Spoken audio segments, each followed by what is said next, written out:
శ్రావణ మాసం విశిష్టత గురించి చెప్పుకుందాం. ఈ శ్రావణ మాసంలో అనేక రకమైనటువంటి పవిత్రమైనటువంటి వ్రతాలు పూజలు చేసుకోవటానికి చాలా అనుకూలమైనటువంటి మాసం.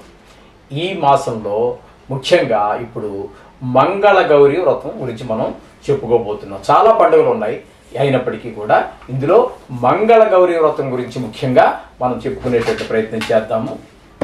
మంగళగౌరి వ్రతం గురించి చెప్పుకునేటువంటి ప్రయత్నం చేద్దాము. మంగళగౌరి వ్రతం అని అంటారు. కొంతమంది మంగళవార వ్రతాలను కూడా వివిధ ప్రాంతాలు వివిధ పేర్లతో పిలుస్తూ ఉంటారు.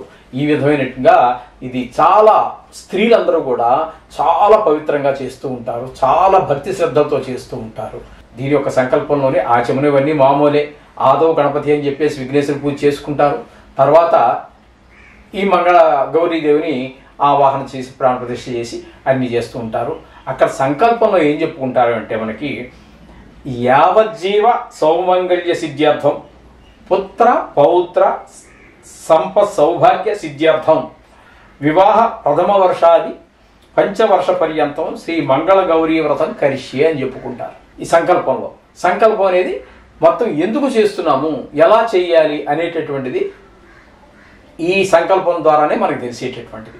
యావజ్జీవ సౌమంగళ్య సిద్ధ్యర్థం, బతికున్నంతకాలం కూడా స్త్రీ మాంగళ్యంతో ఉండాలి అంటే భర్త బ్రతికే ఉండాలి.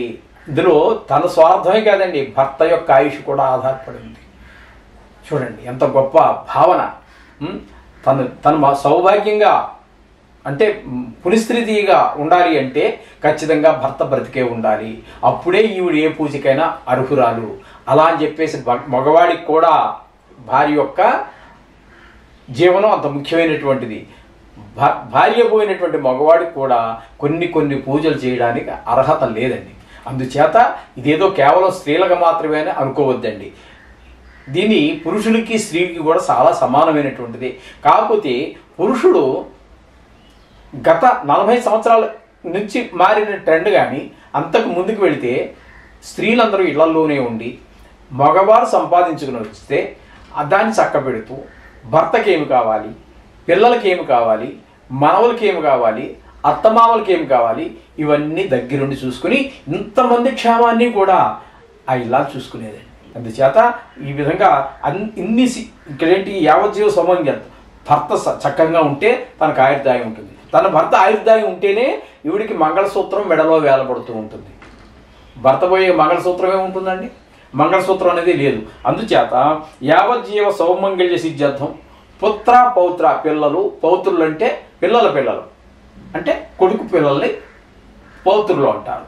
వాళ్ళని వృద్ధి చెందడం కోసం సౌభాగ్య సిద్ధ్యర్థం, ఇంట్లో అన్ని రకాల శుభకార్యాలు జరగడం కోసం సౌభాగ్యం, ఆరోగ్యం ఉండడం సౌభాగ్యం, ధనం ఉండడం సౌభాగ్యం, వాహనం ఉండడం సౌభాగ్యం, అందరూ కలిసి ఉండడం, భర్త తనే కాదండి అత్తమామలతో కలిసి ఉండటం, అది సమిష్టి కుటుంబాలు ఉండేవి. అప్పుడు ఈ విధంగా ఈ సౌభాగ్య సిద్ధ్యర్థం కోసం వివాహం అయిన దగ్గర నుంచి పంచవర్షాది పర్యంతం అంటే వివాహమైన సంవత్సరం నుంచి 5 సంవత్సరాలు శ్రావణ మాసంలో ఈ మంగళగౌరి వ్రతాన్ని చక్కగా చేస్తూ ఉంటారు. ఎందుకంటే సత్సంతానం వెళ్ళిన తర్వాత నెక్స్ట్ మనకి ఏంటండి గోలు? మంచి పిల్లలు, సంతానం అంటే మామూలు సంతానం కాదు, తలనొప్పి తెప్పించే సంతానం కాదండి, సత్సంతానం. వాళ్ళు చేసే మంచి పనుల ద్వారా తల్లిదండ్రులకి కీర్తి కలగాలి, అటువంటి సంతానం కావాలి. మనకి వేమన శతకంలో సుందర శతకంలోనూ కూడా మనం చిన్నప్పుడు చదివాం, పిల్లలు పుట్టినప్పుడు సంతోషం కలగదండి, వాళ్ళు పెరిగి పెద్దయి మంచి పనులు చేస్తే అప్పుడు తల్లిదండ్రులకు సంతోషం కలుగుతుందట. అటువంటి సంతానం కోసం చేసేటటువంటిది 5 సంవత్సరాల కాలంలో, అంటే ఈ 5 సంవత్సరాల లోపల సంతానం కలగాలి. అందుకోసం ఈ మంగళగౌరీదేవిని అత్యంత భక్తి శ్రద్ధలతో షోడశోపచార పూజలతో అందరూ కూడా పూజ చేస్తూ ఉంటారు. షోడశోపచార పూజ అంటే మీకు అన్నీ తెలుసున్నదే, మళ్ళీ కొత్తగా చెప్పాల్సినటువంటిది ఏం లేదు. ఇది మొట్టమొదటి గౌరీ పూజ అయిపోతుంది. ఆ తర్వాత మామూలుగా ప్రాణ ప్రతిష్ఠ చేయడం, ధ్యానం, ఆవాహనం, ఆసనం, పాద్యం, అర్ఘ్యం, ఆచమనీయం, స్నానం, వస్త్రం, యజ్ఞోపవీతం, చందనం, ఆ తర్వాత అమ్మవారి నామాలు ఉంటాయి, అవి కూడా చెప్పుకోవాలి. ధూప దీప నైవేద్యాలు అన్నీ అయిన తర్వాత తాంబూలము, నీరాజనం ఇత్యాది మంత్రపుష్పం ఇత్యాదులన్నీ కలిపి మొత్తం మనకి షోడశోపచార పూజలు ఉన్నాయండి. ఈ షోడశోపచార పూజలతో ఈ మంగళ గౌరీ దేవుని అర్చించి ఆ అక్షతలు నెత్తిని వేసుకుని చేరుకోవడం, పెద్దవారి పాదాలకై అందరికీ పెద్దవారి ఇంట్లో ఎవరెవరైతే ఉన్నారో తనకంటే పెద్దవారు ఎవరైతే ఉన్నారో అందరి పాదాలకి నమస్కారం చేసుకోవటం మన హిందూ సాంప్రదాయము. మనకి చాలా శుభప్రదమైనటువంటిది. దేవుడికి నమస్కారం చేస్తే ఎంత ఫలితం వస్తుందో మన తల్లిదండ్రులకు చేసినా, మన కుటుంబ సభ్యుల్లో మనకంటే పెద్దవారికి చేసినా, ఎందుకంటే ఎవరి ప్రాముఖ్యత వాళ్ళకు ఉన్నది. ఈ విధంగా పెద్దలందరికీ నమస్కారం చేసుకుని ఈ అక్షతలందరి వాచేత కూడా మనం అక్షతలు వేయించుకునేటట్టుగా ఉండాలి. ఈ గౌరీ యొక్క ఇప్పుడు ఈ వ్రతం యొక్క ప్రాముఖ్యత ఏంటంటే ఇవన్నీ కోరికలు చెప్పుకోవటం వరకేనా అంటే ఇంతవరకు ఎవరన్నా దీన్ని ఆచరించారా అనేటటువంటి విషయాల దగ్గరికి వస్తే వారానికి అధిపతి అయ్యాడు ఈ వ్రతం చేసిన తర్వాతే. అంటే ఇక్కడ మీరు గమనించవలసింది ఏంటి, ఇది కేవలం స్త్రీలు మాత్రమే కాదు, పురుషులు కూడా చెయ్యాలి, చేయవచ్చు. అంటే అంటే పని మానుకుని కాదండి, అంటే భార్య చేస్తే భర్తకి వస్తుంది, భర్త చేస్తే భార్యకి వస్తుంది, అందులో సందేహమే లేదు. వీళ్ళు బట్టి వీళ్ళు ఉన్నట్టయితే భర్త కూడా ఇందులో భాగస్వామ్యం కావాలి. నాకు అర్జెంటుగా పని ఉంది, అక్కడ ఏం ఉండదు, అక్కడ నలుగురు ముచ్చట్లు పెట్టుకోవడానికి వెళ్ళిపోకర్లా. అక్కడ ఏ పని లేకపోతే మాత్రం ఖచ్చితంగా మీరు కూడా భార్య పక్కన కూర్చొని ఈ పూజ అంతా సక్రమంగా చేసినట్టయితే మనకి ఇట్లాంటి ఈశ్వరుడు చేశాడు, కుజుడు చేశాడు, ఇట్లాంటి మన దేవుళ్ళే చేసినప్పుడు మనం ఎందుకు చేయకూడదండి. దంపతుల వ్రతంతో దంపతులు ముఖ్యంగా కొత్త దంపతులు ఈ వ్రతాన్ని ఆచరించడం జరగాలి. ఇందులో తోరం అని ఒకటి ఉంటుందండి, కంకణం అంటారు కొంతమంది కొన్ని ప్రాంతాల్లో. దాన్ని ఇక్కడ ఇదో పెద్ద కాంట్రవర్సీ అండి. ఎందుకంటే మనం పూజ చేయడానికి నేను కూడా పురోహితం చేసేవాడిని అండి, ఇప్పుడు మానుకున్నాను. ఈ తోరాన్ని కట్టేసి అక్కడ పెట్టేసి దేవుడి దగ్గర పెట్టేసి తీసి కట్టేసుకుంటే దానివల్ల ప్రయోజనం పెద్దగా ఉండదు. దాన్ని కనీసం లమిత్యాది పంచపూజన చెయ్యండి. లమిత్యాది పంచపూజ అంటే ఇదివరకు మన ఎపిసోడ్లో కొన్ని చెప్పుకోవడం జరిగింది. అంటే షోడశోపచార పూజలు చేయగలిగితే టైం సమయం సందర్భం అన్నీ కలిసి వస్తే చేయండి. మీ ఆరోగ్యం సహకరిస్తే అన్నీ చేస్తే షోడశోపచార పూజ చేయండి. దానికి కూడా లేదు లమిత్యాది పంచపూజన చేయండి. అప్పుడు దాన్ని తీసి మనం చేతికి కట్టుకోవాలి.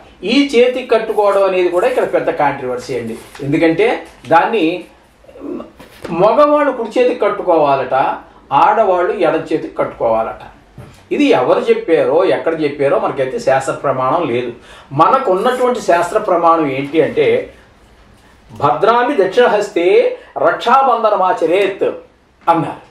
అంటే దక్షిణహస్తం ఇది స్త్రీలు పురుషులని భేదం లేదండి, అందరూ కూడా కట్టుకోవాల్సింది దక్షిణ హస్తం. అంటే కుడి చేతికి మాత్రమే కట్టుకోవాలి.